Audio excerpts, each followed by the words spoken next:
My daughter burst into my empty house and froze. "Dad, why are you starving when you have a $7,000 pension?" But before I could answer, my son confidently interjected, "Because I give all his money to my wife." A moment later, my daughter closed the door from the inside, and what she did paralyzed my son. Before we continue, please subscribe to the channel and let us know where you are listening in the comments. I heard the key turn in the lock before I registered what it meant. The sound cut through the quiet house like a blade. "Dad, surprise!" Beverly's voice rang bright and expectant through the hallway. I froze in the kitchen doorway, instant coffee still steaming in my hand. She wasn't supposed to come until... When had she said? This week sometime. I'd lost track of the days. "Dad?" I set the mug down and walked toward the entry. She stood there in the doorway, pulling a small suitcase behind her. Her face lit up with that smile I remembered from when she was 12 and won the science fair. Then her eyes tracked across the living room wall. The smile didn't exactly fade, it crystallized, turned brittle. The rectangles were obvious, less faded patches of beige paint where family photos had hung for 30 years, where her mother's landscapes had added color to our life. "Hey, sweetheart."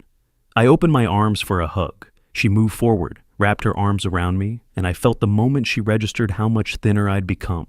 Her embrace tightened, then loosened quickly, like she was afraid of hurting me. When she pulled back, her eyes swept the room again. The entertainment center stood empty, its shelves gathering dust. One couch remained, the leather cracked and split, a spring poking through the cushion in the corner where I'd learned not to sit. No curtains on the windows. The evening darkness pressed against the glass. "Dad?" Her voice had changed. "What happened here?" The silence stretched between us like taffy. I shoved my hands in my pockets, felt the worn fabric of my jeans, the faded shirt with its small tear near the collar. "Beverly, I didn't know you were coming today." I tried for cheerful. "How was your flight? Is Mitchell with you? How's the weather in Germany this time of year?"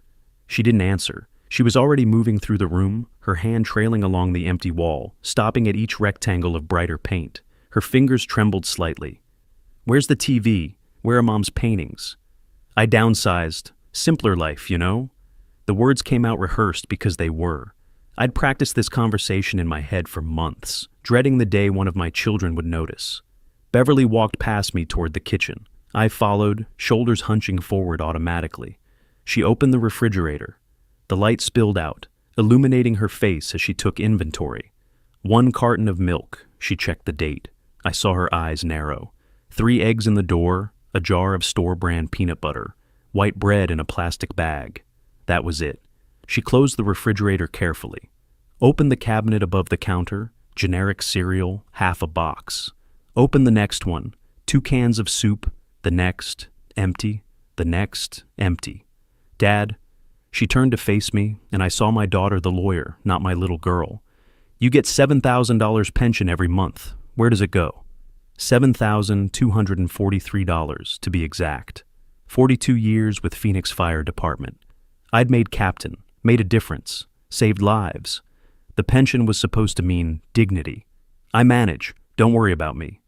"This isn't managing." She gestured at the barren kitchen, her voice rising. "This is... Dad, are you eating enough? When did you last see a doctor?" She'd spotted the medical bill. I'd left it on the counter because I had nowhere else to put it.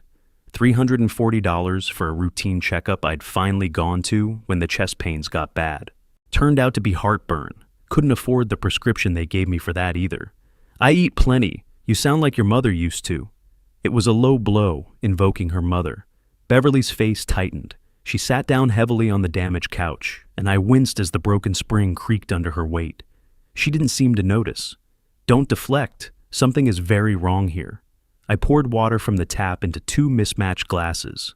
The ice maker had broken last year. I brought them over, handed her one. My hands shook slightly. When had they started doing that? "Beverly, please." My voice came out rougher than I intended. "I'm tired. Can we talk tomorrow?" She studied my face for a long moment. I saw her taking in the details, the weight I'd lost, the torn shirt, the way I couldn't quite meet her eyes. Her analytical mind was working, piecing together a puzzle I didn't want solved. "Fine." She stood up, picked up her suitcase. But I'm not leaving Phoenix until I understand what's happening to you. I said nothing. Looked away toward the empty wall. She called an Uber from her phone. We stood in awkward silence until it arrived. She hugged me again at the door, longer this time, and I felt her reluctance to let go. I watched the car's taillights disappear down the street, watched until they turned the corner. Then I sat back on the broken couch, careful to avoid the spring, and stared at the empty entertainment center. She can't know, I thought. She'll try to fix it, and that'll only make things worse with Craig. He needs the money for the kids. His career isn't going like he planned. Judy has expectations. I don't need much. I've learned to get by on less. But something had shifted. Someone had finally seen. Someone had finally asked the questions I'd been avoiding for 3 years. I lay awake that night, staring at the ceiling of my bedroom where the blinds hung broken, letting in the streetlight in orange stripes across the walls. Sleep wouldn't come. Every time I closed my eyes, I saw Beverly's face when she opened that refrigerator. I barely slept after Beverly left. Every time I closed my eyes, I saw her face when she opened that refrigerator. The look of horror, then the calculation behind her eyes as she started adding things up. By 10 in the morning, I'd given up on rest. I sat at the kitchen table nursing instant coffee, the cheap kind that tasted like dirty water, but cost $2 for a month's supply.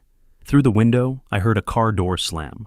Beverly walked in carrying 4 grocery bags. Didn't knock, didn't ask permission. She went straight to the kitchen and started unpacking. Real eggs, the kind that came in cardboard cartons from actual farms. Fresh vegetables, tomatoes, lettuce, bell peppers. Quality bread from a bakery. Orange juice in a glass bottle. Beverly, you didn't have to. Yes, I did. She cut me off, her movements sharp and efficient. Anger channeled into action. She opened the refrigerator, started arranging everything with the precision of someone organizing evidence. We're having a real conversation today, Dad. No deflecting. I wanted to protest, wanted to explain that I was fine, that she was overreacting. But the words died in my throat as I watched her put actual food into my empty refrigerator. And the shame was too heavy to speak through. The front door opened. I heard it before I saw Beverly's reaction. Her whole body went rigid, her hands frozen mid-motion as she was putting milk on the shelf. Completely worth it, babe. Did you see the look on her face when you... Craig's voice, loud and easy, cut off as he entered the kitchen. Oh, Beverly? He stood in the doorway holding shopping bags. Nordstrom, Saks, Fifth Avenue. The branded logos seemed to glow under the kitchen fluorescent light. Behind him, Judy carried 2 more bags, her face flushed with shopping excitement that hadn't yet faded. Beverly straightened slowly, closed the refrigerator door, stepped between Craig and the kitchen doorway. Not aggressive, just occupying the space, blocking his casual exit. Craig! Her voice had gone cold, courtroom cold. Dad gets $7,000 pension. Why is there no food in this house? Craig shrugged, set his bags down carelessly on the floor. Because I give all his money to my wife. Dad's fine with it, right, Pop? He looked at me, expecting the automatic confirmation I'd given him every month for 3 years. My mouth wouldn't work. The words I'd rehearsed. He needs it more. The grandkids have opportunities I never had. It's better this way. Stuck somewhere between my brain and my tongue. Dad, Beverly's voice cut through my paralysis. Look at me. Are you fine with this? I stared at the table, saw my reflection distorted in the cheap laminate surface. Judy moved into the kitchen, set her bags next to Craig's. Your father doesn't need much, but our children need music school, private coaching, SAT tutors. He understands family comes first. Family comes first, Beverly repeated slowly, each word crystallized. She closed the kitchen door. Not a slam, just a firm click of the latch that sounded like a gavel in the sudden silence. Craig, you have exactly 1 week to return Dad's money, or I file criminal charges for financial exploitation of a vulnerable adult. In Arizona, that's a felony. Craig laughed, actually laughed. You can't be serious. Beverly pulled out her phone, turned it to show him the screen. I couldn't see what was on it from where I sat, but I saw Craig's face change as he read. The laugh died. His skin went from amused ruddy to pale in seconds. Do I look like I'm joking? Beverly's voice had dropped even lower, each word precise. You'll lose your job, your house, everything. 1 week. Beverly, come on. Judy's voice had lost its confident edge. "We can talk about this. The kids genuinely need private SAT tutors?" Beverly cut her off. "Music school, while your father-in-law eats expired food and can't afford his medication? Get out. Both of you, now." Craig looked at me, his face a mixture of panic and betrayal, like I'd somehow engineered this confrontation instead of tried desperately to hide it. "Dad, tell her—" I wanted to speak, wanted to explain that it was complicated, that I'd volunteered, that keeping the peace in the family mattered more than my comfort. My mouth still wouldn't work. Years of keeping quiet, of nodding along, of accepting less, so Craig could have more. It had trained my voice into silence. Beverly opened the kitchen door. "Out." They left, Craig grabbing his bags clumsily, Judy following with her Nordstrom purchases clutched to her chest like shields. The front door closed, not slammed. Craig had never been one for dramatic exits, just closed, firm, and final. Beverly sat down across from me at the table. Neither of us spoke for a long moment. "You researched Arizona law," I finally managed. My voice came out hoarse, unused. "Last night at the hotel, Arizona Revised Statute Section 46456, Elder Financial Exploitation, Class 2 felony. I wasn't bluffing, Dad." She reached across the table, put her hand over mine. "Why didn't you tell me?" "Because you live in Germany," I thought. "Because you have your own life. Because Craig is your brother. Because I'm the parent and I'm supposed to have it together. Because admitting it makes it real." "He needed it more," I said instead. "That's not your decision to make for yourself." Her grip tightened on my hand. "He was stealing from you. Do you understand that?" I did. Somewhere deep down, I'd understood it for a long time. But understanding and acknowledging are different countries, separated by a border I hadn't wanted to cross. For the first time in years, maybe since Janet died, maybe since even before that, something shifted inside my chest. Not hope exactly, not yet, but something like spine straightening. Someone had fought for me. My daughter had walked into my empty house and said enough. Maybe I could say enough too. 2 days passed since Beverly's ultimatum. The house felt different. The groceries in my fridge were proof someone cared. But I knew Craig wouldn't surrender easily. I'd been a fire chief for 32 years. I recognized tactical retreat when I saw it. I was drinking real coffee. Beverly had bought the good kind, the kind that actually tasted like coffee.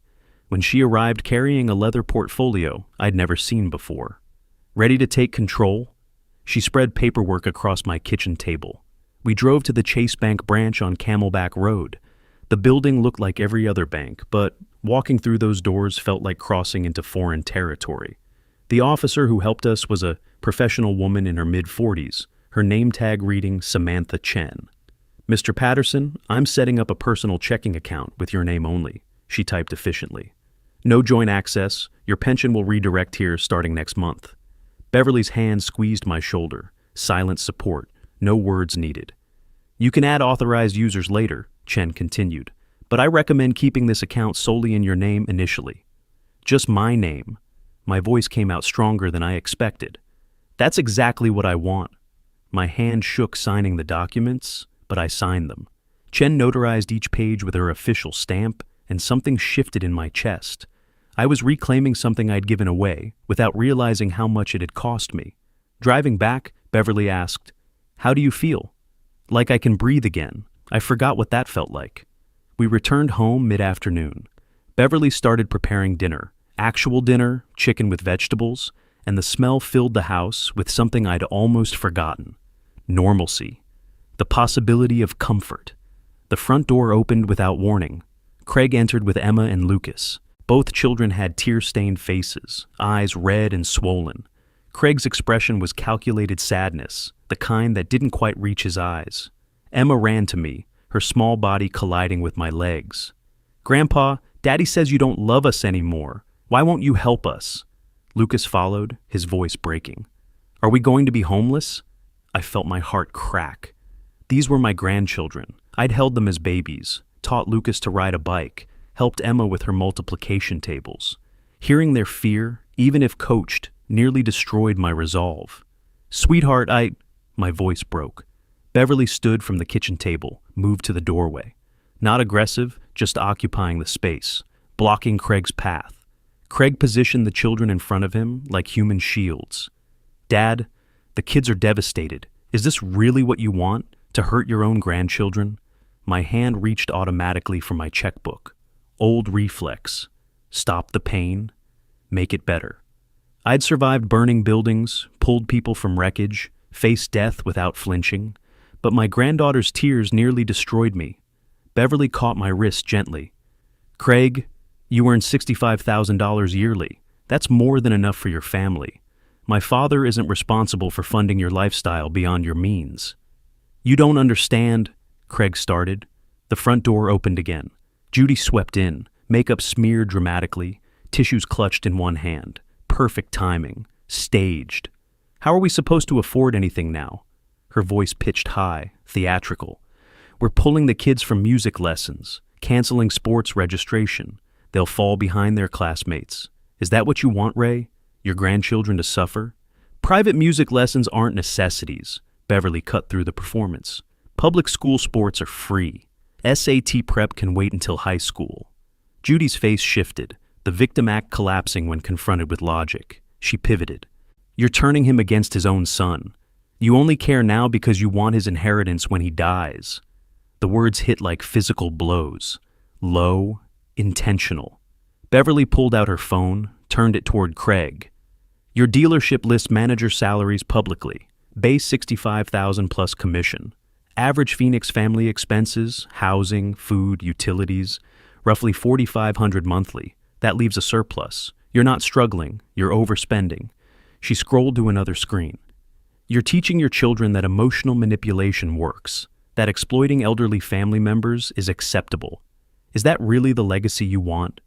Craig had no response. His mouth opened, closed. Emma looked up at him, confused by the sudden silence. "Get out," Beverly said quietly. "Take your performance somewhere else." Craig grabbed Lucas's hand, gestured for Emma to follow. His parting shot came from the doorway. "You'll regret this, Dad. Family is supposed to stick together." I stood at the window watching them drive away. Emma's small face pressed against the rear window, looking back at the house, at me. Beverly came beside me. "You okay?"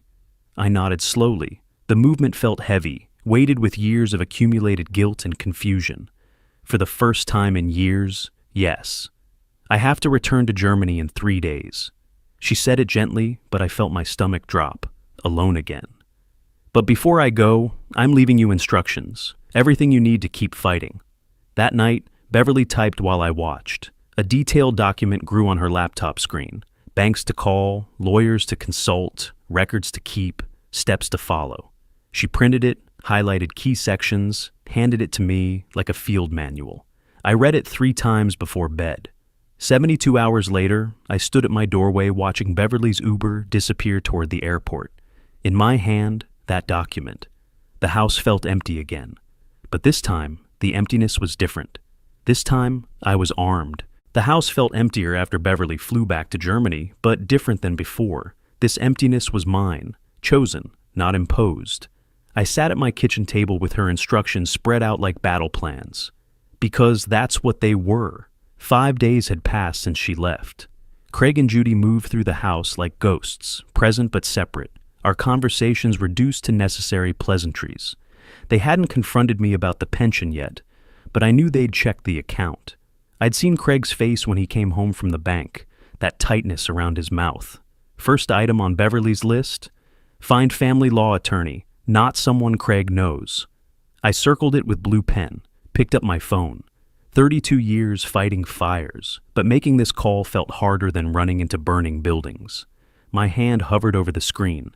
I dialed. 3 law offices later, I had an appointment. Margaret Chen, family law specialist. Tomorrow afternoon, 2:30. That evening, I began hunting. Craig and Judy were at Lucas's soccer practice. I moved through the house methodically, documenting evidence with my phone camera. A Nordstrom receipt in the bathroom trash. $847 charged to my card. Judy's spa bill on the kitchen counter. $320.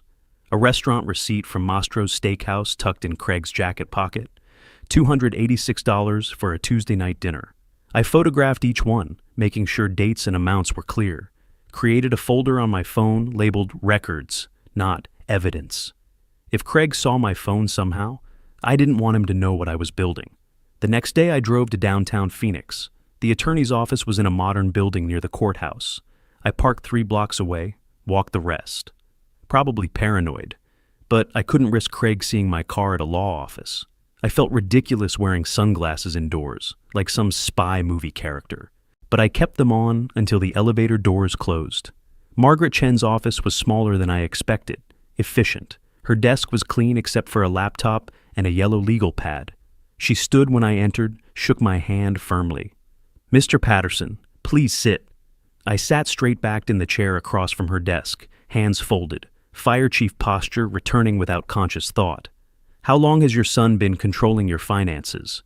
5 years, maybe longer." The admission tasted bitter. I didn't want to admit it was control. She made notes on her legal pad.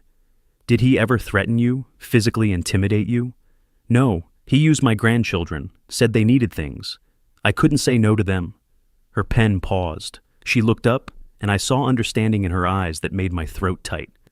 "That's emotional coercion, harder to prove legally, but we can build a civil case." She pulled out a printed packet, slid it across the desk. "Arizona revised statutes on elder financial exploitation. Criminal charges require evidence of threats or forgery, but civil recovery and asset protection, those are achievable." She explained options: changing my will, establishing power of attorney with Beverly, documenting the abuse, possible civil suit for recovery of funds. Her voice was steady, factual, but not cold. Professional. "First step, document everything. Every receipt, every expense, every conversation. I need 6 months of financial records, photographs of your living conditions, evidence journal showing the pattern. I can do that. Mr. Patterson, if you do this, change your will, cut him off, there's no going back. You understand that?" I met her gaze. "Yes. You're not punishing him. You're protecting yourself. There's a difference." Her fee was $350 per hour, $3,500 retainer. I winced but agreed. This was what having my pension back meant. I could afford to protect myself. That evening, Beverly called via video. The time difference meant it was her evening, my morning coffee. She looked tired. "How did it go?" She said I have options, more than I thought. I adjusted the laptop angle so she could see my face better.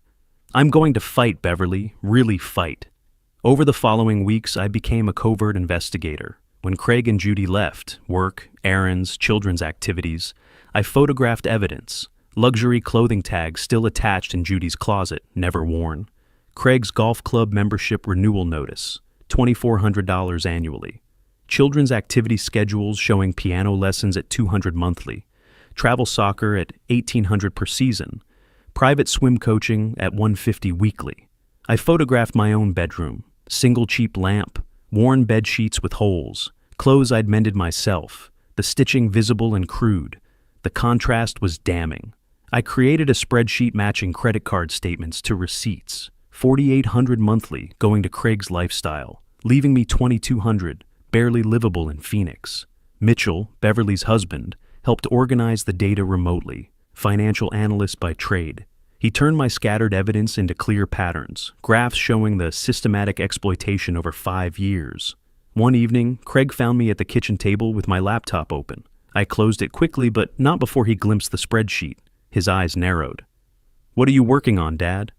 I met his gaze, held it. "My future. Where'd your pension go this month?" "My account, my money." His face darkened, jaw tightening. "We have an agreement. We had an arrangement." My voice stayed level, despite my racing heart. "It's over." He stormed out. My hand trembled after, coffee sloshing in my cup. But I hadn't backed down. Small victory. Huge significance. 3 weeks into evidence collection, I had overwhelming documentation. Attorney Chin reviewed everything via secure email. Her response came within hours. "This is excellent. You have enough for civil case and will change. Next step, make your financial independence permanent. Recommend closing all joint accounts, establishing power of attorney with your daughter. Can you come in next week?" I read the email twice. This was real now. No turning back. I scheduled the appointment. That night, I was at the kitchen table with my laptop when Craig entered. I'd been reviewing the spreadsheet one more time, making sure everything was accurate. Didn't hear him come in. He stood in the doorway for several seconds before speaking, long enough to see the screen, to see the columns of numbers, the highlighted discrepancies, the evidence compiled against him. "What are you working on, Dad?" I met his gaze. "My future." The tension shattered like glass dropped on concrete. Craig's expression shifted through several emotions: confusion, realization, anger, before settling into something cold and calculating. He knew something was coming. He just didn't know what. The night Craig saw my spreadsheet, I barely slept.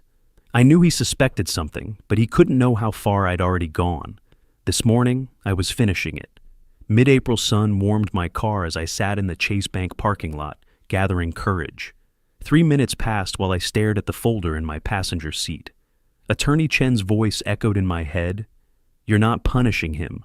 You're protecting yourself." I picked up the folder and walked inside. Sarah Martinez, the bank manager, met me in her office. Professional suit, kind eyes, the kind of person who'd seen situations like mine before. "Mr. Patterson, I have your account flagged for vulnerable customer protection. Let's review what you're requesting." I spread the documents across her desk. Power of attorney from Beverly, notarized at the U.S. Embassy in Berlin. Instructions from Attorney Chen. My own handwritten list of accounts to close. I need to close all joint accounts immediately. Cancel any credit cards with my son's access. Issue new cards to me only, with my daughter Beverly as authorized user. Martinez nodded, made notes. "Once we process this, the joint accounts will be inaccessible to anyone except you and Ms. Beverly Patterson Hughes. Are you certain?" I've never been more certain of anything. The signatures came easier than I expected. First document, my hand trembled. By the third, it steadied. Each signature was a small act of rebellion against 5 years of silence. Martinez stamped each form with her official seal. Thunk, thunk, thunk. The sound of finality. I walked out of that bank taller than I'd entered. Sunlight hit me differently, warmer somehow. Back home, I made lunch. Real lunch. Sandwich with actual deli meat from the goods section at Safeway, fresh vegetables, real cheese. I sat at my kitchen table and ate slowly, savoring each bite like freedom had a taste. 2 hours had passed since I left the bank when Craig's card declined at a Safeway across town. I learned this later. He'd been buying steaks, wine, expensive cheese. Tried the card 3 times. The cashier suggested calling his bank. He called from the parking lot. Learned the accounts were closed. I was finishing my sandwich when the front door slammed open. Craig stood in the doorway, face red, breathing hard. "What did you do?" "My card was declined. Are you insane? We have bills. We have kids." I set down my sandwich, took a sip of water, met his eyes. "You have a job. You have a salary. Use that. You can't just cut us off. We've lived here for 6 years. We have rights." I stood slowly. "You have no rights. This is my house, my money, my pension that I earned risking my life for 32 years. You never paid $1 in rent." Judy rushed in behind him, her face flushed with humiliation. "You're destroying this family. Your own grandchildren will suffer because you're being selfish." "I'm being selfish?" The words came out colder than I intended.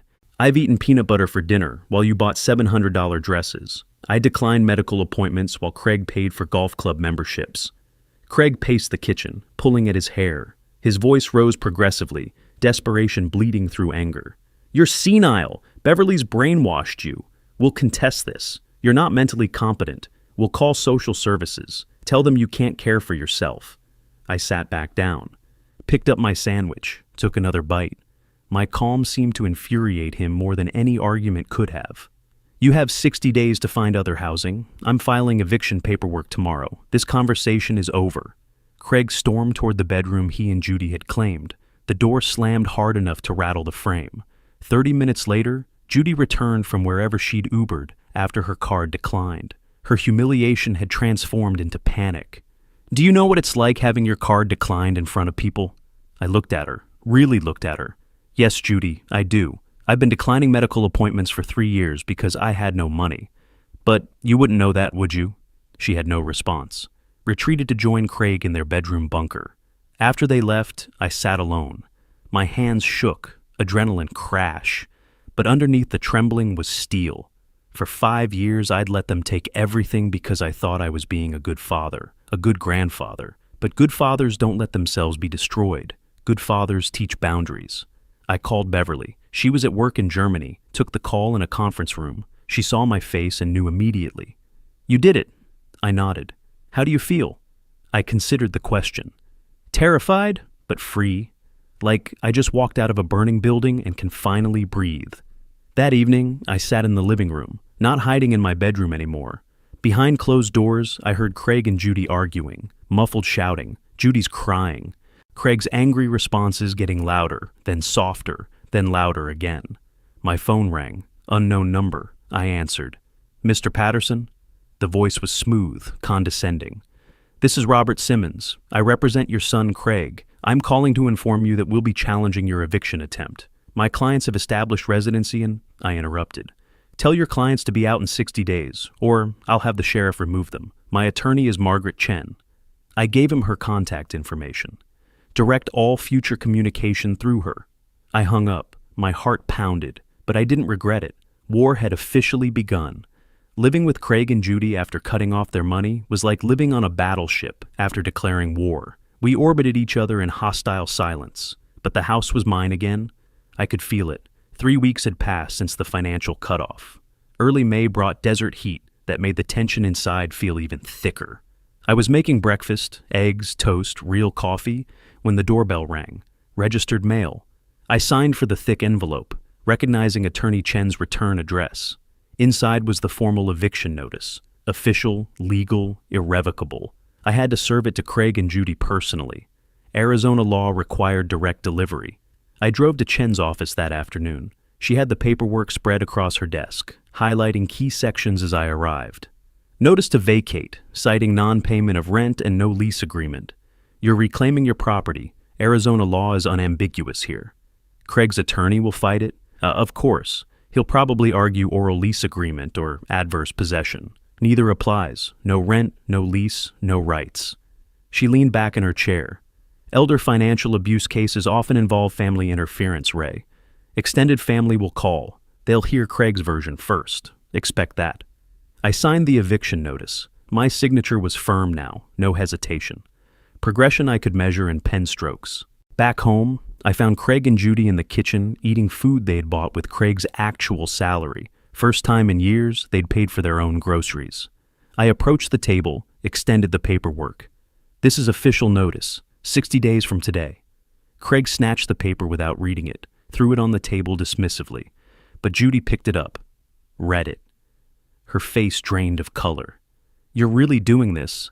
Craig's voice was hollow. "Throwing your own son out. You've changed, Dad. You're not the man I knew." "You're right, I'm not. I'm the man I should have been 5 years ago." Within days, my phone started ringing. Distant relatives, family, friends, people who hadn't called in years, suddenly concerned about my well-being. Uncle Tom, "You're being cruel. Family takes care of family." Former neighbor Carol, "I heard you're kicking them out. Those poor children." Craig's godmother, Barbara, "I've known you 40 years, Ray. This isn't like you." Each call was painful. Some I explained my side to, calmly. Others I simply said, "You don't know the full story," and ended the conversation. The worst call came from my sister Linda in Florida. "Ray, Craig says you're throwing them on the street. Your own grandchildren. What's gotten into you?" "Linda, when's the last time you visited me? 3 years? You don't know what I've been through. Craig stole $300,000 from me over 5 years. He can tell you what he wants. I know the truth. Mom would be ashamed of you." The words hit like a physical blow. Our mother had been dead 12 years. Mom taught me to stand up for myself. I'm finally listening. Linda hung up on me. I screened calls for 3 days after that. But I didn't stop living. I went to Costco, filled a cart with real groceries, steaks, fresh fruit, ice cream, good coffee. The cashier commented, "Big family?" I smiled. "No, just me, making up for lost time." I stopped at the cable company, restored full service. Scheduled a doctor's appointment, first in 3 years. Dr. Patel was a small woman with sharp eyes. She ran blood tests, checked my vitals, asked questions I'd been avoiding. "Mr. Patterson, your blood pressure is dangerously high. and you're showing signs of malnutrition. How long has this been going on? Too long, but I'm fixing it now. She prescribed medications I could finally afford, ordered follow-up tests, asked what had changed. I took my life back. Meanwhile, Craig and Judy weren't passive. Through the walls, I heard them plotting. Craig filmed me with his phone whenever we crossed paths, documenting everything for his attorney. Judy posted vague messages on social media about family betrayal and elder confusion. Beverly monitored it, warned me. They're trying to build a public narrative that you're incompetent. Craig's attorney sent a letter to Chen demanding I pay their moving costs, claiming constructive eviction. Chen called me, read the letter aloud, then laughed. He's grasping. The law doesn't support any of this. Stay the course. I met with Chen again mid-May. She reviewed Craig's attorney's response point by point. He's claiming oral lease agreement. Arizona requires written lease for enforceability beyond month to month. He paid no rent. He has no lease. The law is unambiguous. The family calls keep coming. Elder financial abuse cases often involve family members siding with the abuser. It's common. They don't see the evidence you've collected. Stay focused on facts, not emotions. That evening, I sat on my newly purchased couch, modest but comfortable, my choice, watching the news on my restored cable. The phone rang again, another relative. I let it go to voicemail. Behind closed doors, I heard Craig and Judy arguing. We have 3 weeks left. We need to actually look for places. Judy's voice cracked with reality. My attorney says we can drag this out, make him regret. He has a real attorney, Craig. We have Robert Simmons from a strip mall. We can't win this. First crack in their united front. I felt no satisfaction, just tired determination. Tomorrow I had another appointment with Chen. We were discussing the next phase, changing my will permanently. The eviction was one battle. The war had more fronts to fight. I sat at my kitchen table drinking good coffee, my choice, my money, when the phone rang. Attorney Chen's office number. Mr. Patterson, I've arranged for an adult protective services assessment. A social worker will visit your home to document your living conditions over the past years. This will strengthen our case considerably.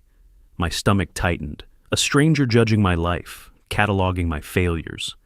This isn't an investigation of you, Chen continued, reading my silence. It's documentation of what was done to you.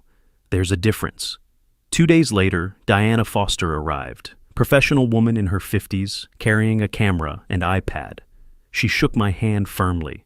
Mr. Patterson, I'm here to understand your situation and document what you've experienced. May I come in? I led her through the house, showed her my bedroom, sparse, minimal furniture, cheap lamp. I pulled out my phone, showed her photos from February when Beverly first arrived. The contrast made Diana pause. May I photograph this? I nodded. She documented everything methodically. Empty walls where family photos once hung, my medical bills folder, years of unpaid statements, prescription bottles recently filled after years of going without. The refrigerator, now full, stark contrast to what it had been. We sat at the kitchen table. She interviewed me for 90 minutes, taking notes constantly.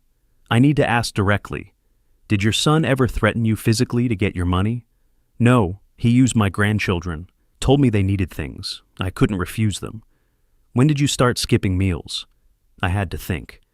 Maybe 3 years ago, when Craig said the kids needed expensive sports equipment, I figured I could eat less. The words sounded worse spoken aloud than they had in my head.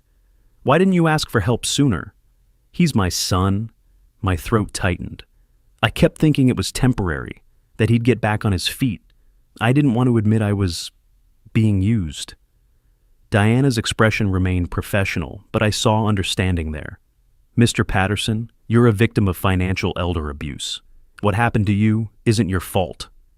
Hearing those words from an official government employee made something crack inside me. I wasn't crazy. I wasn't selfish. I had been genuinely exploited. Diana requested my medical records. I signed the release form. She contacted Dr. Patel's office right there, arranged for documentation of everything. The malnutrition, the skipped appointments, the stress-related conditions. She measured my bedroom, measured Craig and Judy's larger bedroom, noting the furniture bought on my credit cards. Physical inequality, documented with a tape measure. I opened my filing cabinet, pulled out 5 years of bank statements. Diana's professional neutrality shifted as she reviewed them. Her jaw tightened. "This is substantial." The front door opened. Craig froze, seeing Diana, her official camera, her APS identification badge visible on her lanyard. He retreated to his bedroom without speaking. Diana noted it in her report. Before leaving, she told me her conclusion. "Mr. Patterson, based on what I've documented today, I'll be filing a formal report of financial exploitation by a family member. This report will be submitted to the court and to your attorney. Will this help my case? My report will document clear evidence of financial exploitation and neglect. Combined with your attorney's evidence, it's compelling." That week, I received official notice. Court hearing scheduled mid-July. Specific date, specific time, specific courtroom. I called Beverly that evening. "The hearing's set. I'm already booking my flight. I'll be there, Dad." Knowing I wouldn't face this alone strengthened something in me I thought had broken. That night, I overheard Craig and Judy arguing. "That was Adult Protective Services, Craig. Do you understand what that means? They think we abused him." "We didn't abuse anyone. He gave us that money willingly." "Willingly? You guilted him with the kids every single time. And now there's a government report saying we exploited him."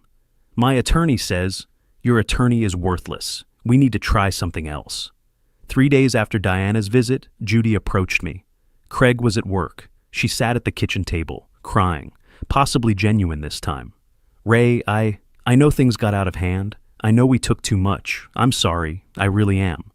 Can we just start over? We'll pay rent going forward. We'll budget better. We'll give you space. Please don't go through with the eviction. Think of Emma and Lucas. They love you." Part of me wanted to believe her, wanted family peace. But I'd learned to recognize manipulation. "Judy, you're not sorry you did it. You're sorry you got caught.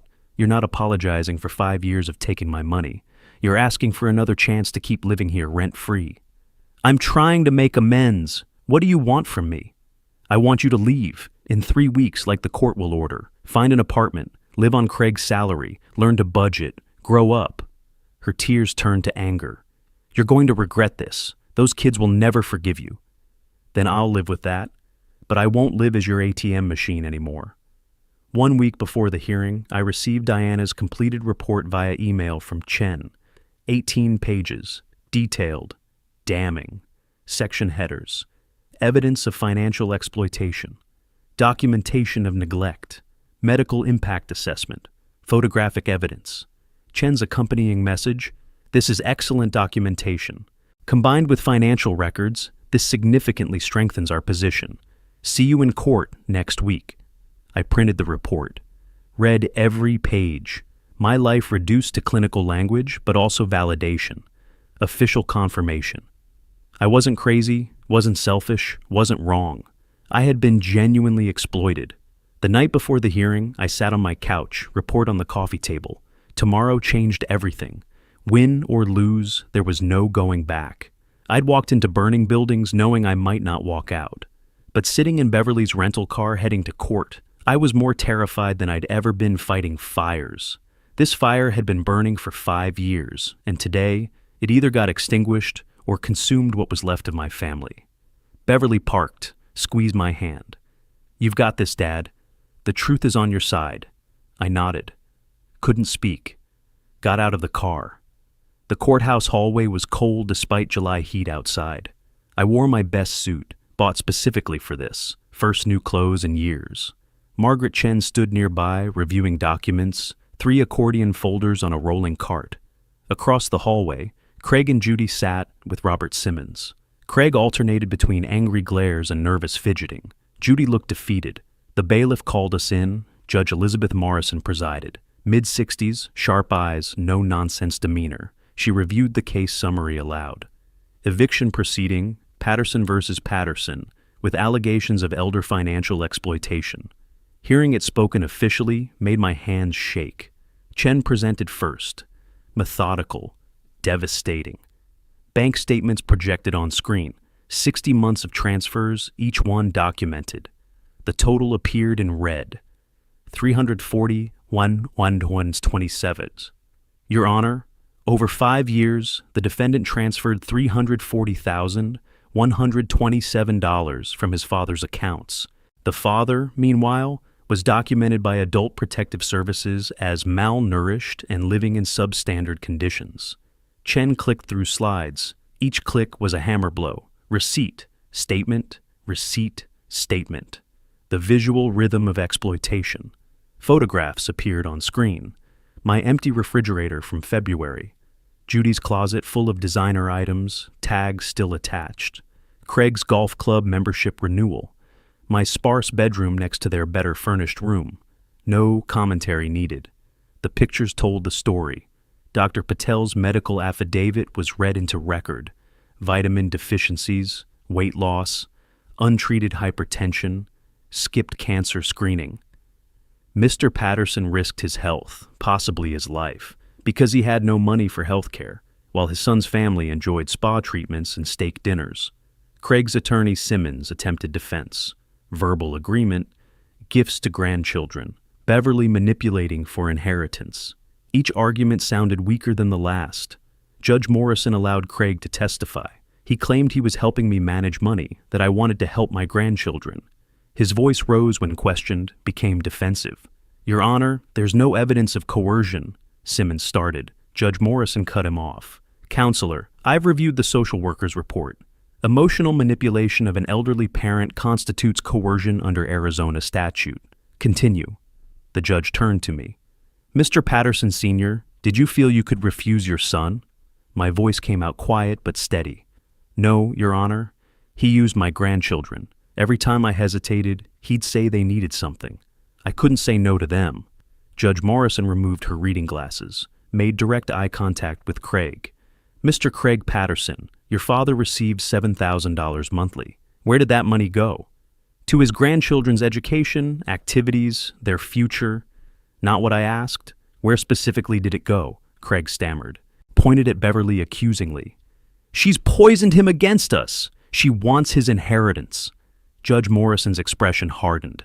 After closing arguments, she didn't deliberate, delivered her ruling immediately. I've presided over family law cases for 18 years.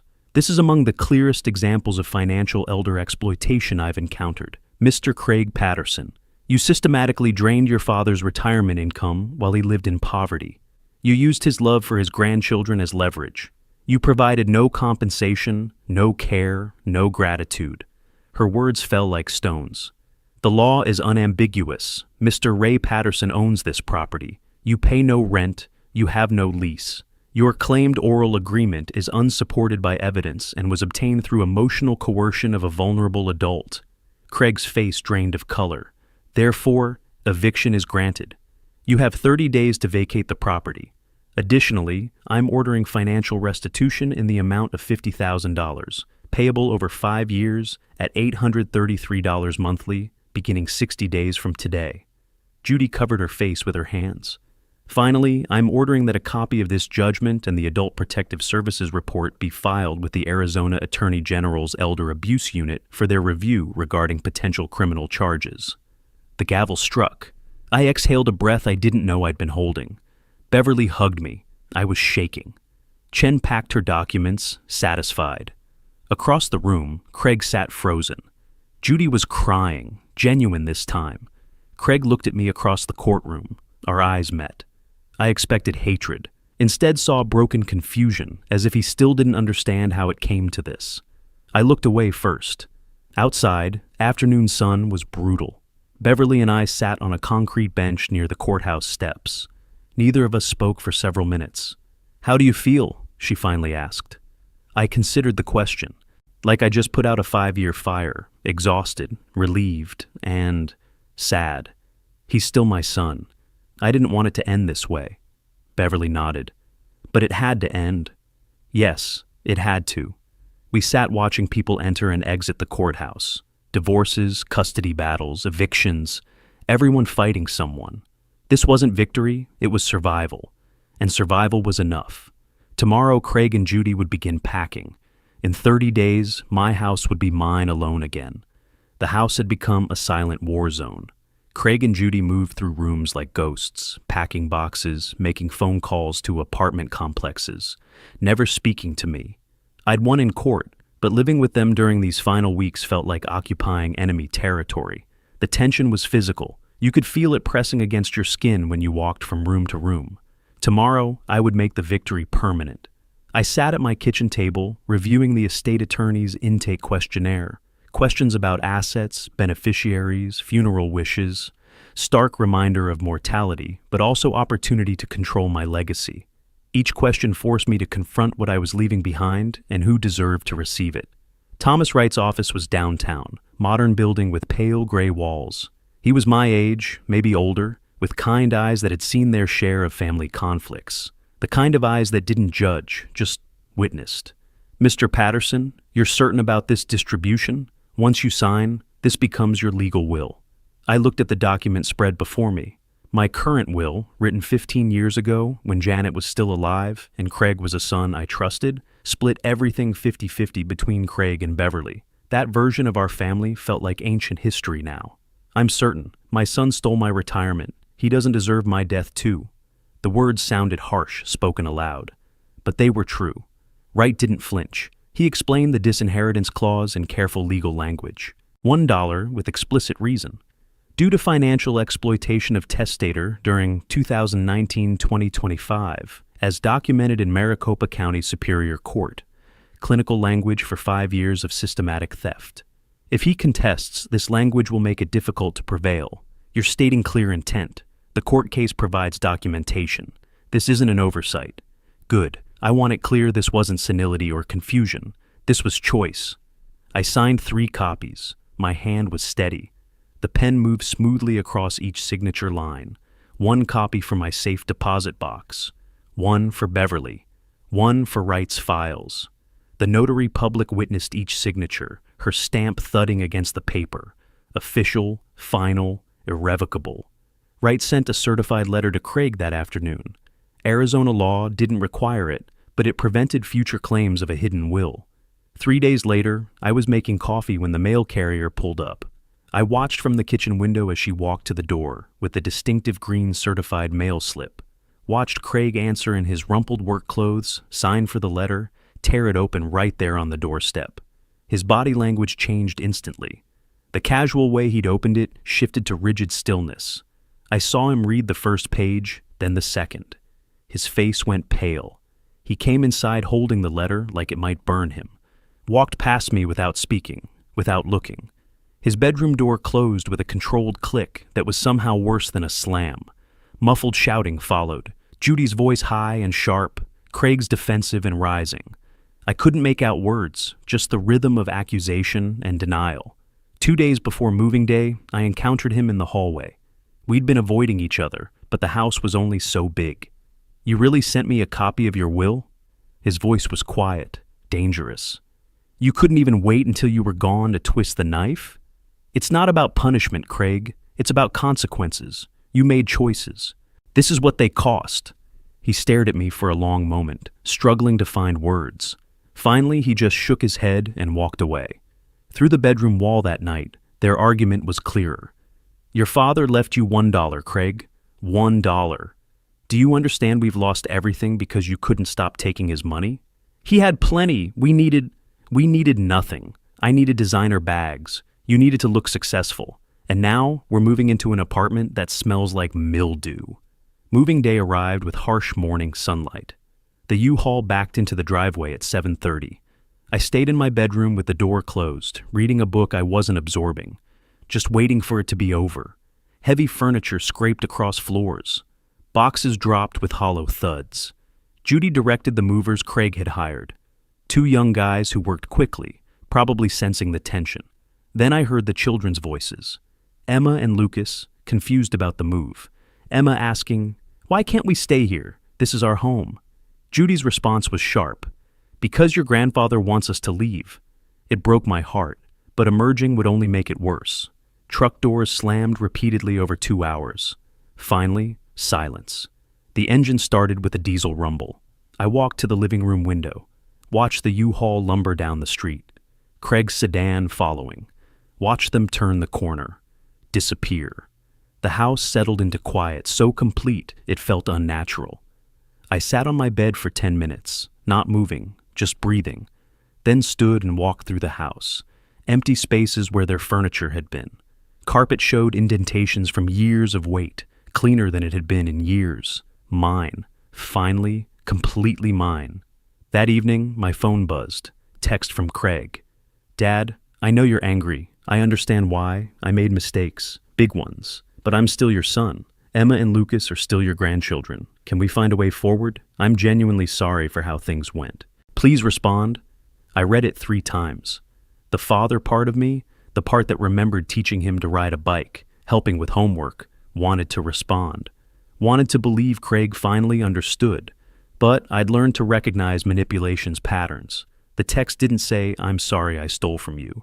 It said, I made mistakes. Passive, vague. It didn't acknowledge the harm, just regretted consequences. And it invoked the grandchildren. Same old tool. I typed a response, deleted it, typed another, deleted that too. Finally, I left it unanswered. Sometimes silence is the only honest response. That night, I walked through the empty house, turning on lights in each room, claiming territory, making it known that this space was mine now. I sat in the living room on my old couch, the only furniture remaining. The house felt enormous around me, empty but full of possibility. My phone rang. Beverly. How are you doing? They're gone. And I have my house back, and I'm alone, and I think that's okay. It won't be for long. Her voice carried excitement I hadn't heard in months. I have news. The Phoenix office is opening in 2 weeks. My company approved my transfer. I'm moving back to the States, permanently.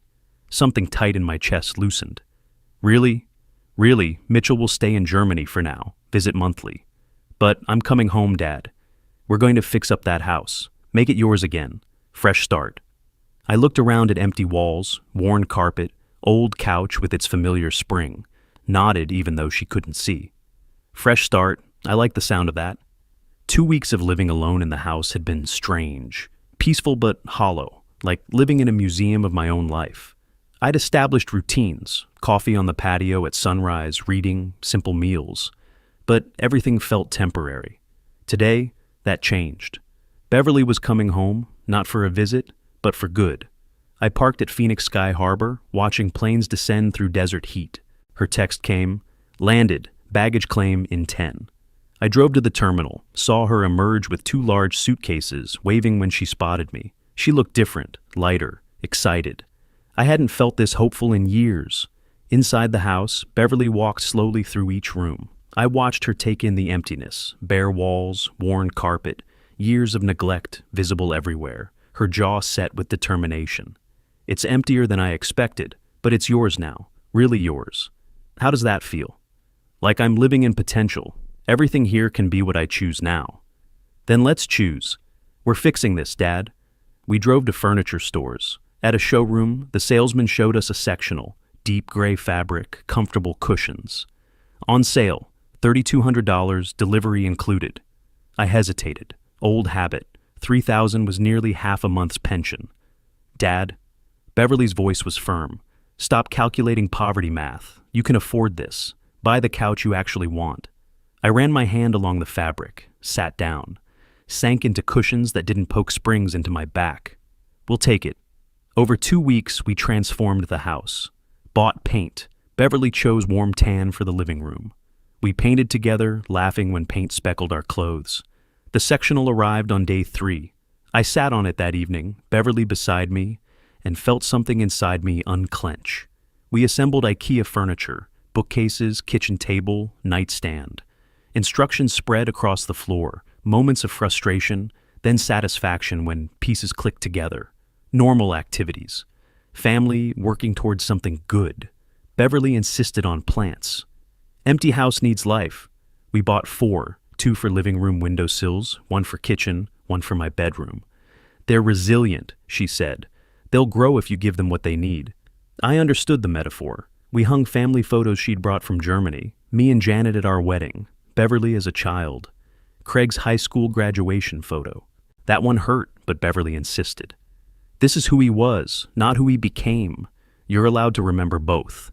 We bought a new TV, 55 inches. I chose what I wanted, set it up with Beverly reading instructions. When it powered on, I felt absurdly proud. The house was becoming mine, not just legally, but actually. 10 days after Beverly arrived, an envelope came, certified mail, from Craig's attorney. I opened it at the kitchen table. New table. Beverly had made sandwiches. Inside, certified check. $833. Memo line. Court-ordered restitution, one of 60. I stared at it. This represented 5 years of exploitation compressed into monthly payments. Craig would send this check 60 times. A constant reminder of what he'd done, what we'd both lost. From Craig, court-ordered. This feels wrong somehow. Beverly watched me, didn't interrupt. You could deposit it. You could burn it. It's yours. What do you want? I thought about it. I didn't need Craig's money anymore. My pension was mine. I could afford life. This money felt tainted. I opened my laptop, searched Phoenix Elder Abuse Prevention Charity, found Senior Support Services of Arizona, read their mission, protecting vulnerable seniors from financial exploitation, neglect, and abuse. Perfect. I donated the full amount online. In the comments, this donation comes from a court-ordered restitution payment I received after being financially exploited by a family member for 5 years. I hope it helps prevent someone else from experiencing what I did. Hit submit. I'm donating it, all of it, to elder abuse prevention. I don't want his money. I wanted my dignity back. I got that. Beverly squeezed my shoulder. Then that's what you do. This was never about money. No, it never was. Late afternoon, late August. We sat on new patio furniture, small table, 2 chairs, umbrella providing shade, cold drinks, Arizona sunset, painting the sky orange and purple. The silence was comfortable. How do you feel, really? I looked at the house behind us, fresh paint through windows, plants on sills, new curtains. Looked at my hands steadier than they had been in years. Looked at Beverly. Free. For the first time in 5 years, I feel free. I can buy food without calculating pennies. I can see a doctor without fear. I can sit on my own patio without someone expecting me to fund their life. Free. Do you regret how it ended? The court, the eviction, the will? I regret it came to that. I regret Craig chose money over his father. But do I regret protecting myself? No, not anymore. Have you heard from him? One text. I didn't respond. Maybe someday we'll talk, but not now. He needs to understand consequences first. Real consequences, not just words. And the grandchildren? This hurt. Thinking about Emma and Lucas twisted something in my chest. I miss them, every day, but Craig is using them as weapons. Until he stops doing that, I can't engage. It would just teach them that manipulation works. Beverly nodded. We sat in silence, watching the sunset deepen. The house glowed behind us. Lights coming on with dusk, warm through windows, life restored. Tomorrow we should look at getting you a new car. Yours is ancient. I laughed. Actually laughed, the sound surprising me. One thing at a time. Today, I'm just enjoying sitting on furniture I chose, in a house that's mine, with my daughter who came home. Tomorrow then. Tomorrow. I'd spent 32 years running into burning buildings to save lives. Then spent 5 years letting my own life burn while I watched, paralyzed by guilt and misplaced loyalty. But fires end. And after the flames, you rebuild. I was rebuilding. Not the man I was before Craig took everything. Someone stronger. Someone who knew his own worth. Someone who would never let himself burn again. The sunset faded to deep purple. Stars appeared. Beverly and I sat on the patio in comfortable silence. 2 people who'd fought through fire and found each other on the other side. I had tomorrow now. I had choice. I had dignity. I had my life back. And that was everything. If you like this story, please like this video, subscribe to the channel, and share your impressions of this story in the comments. To listen to the next story, click on the box on the left. Thank you for watching.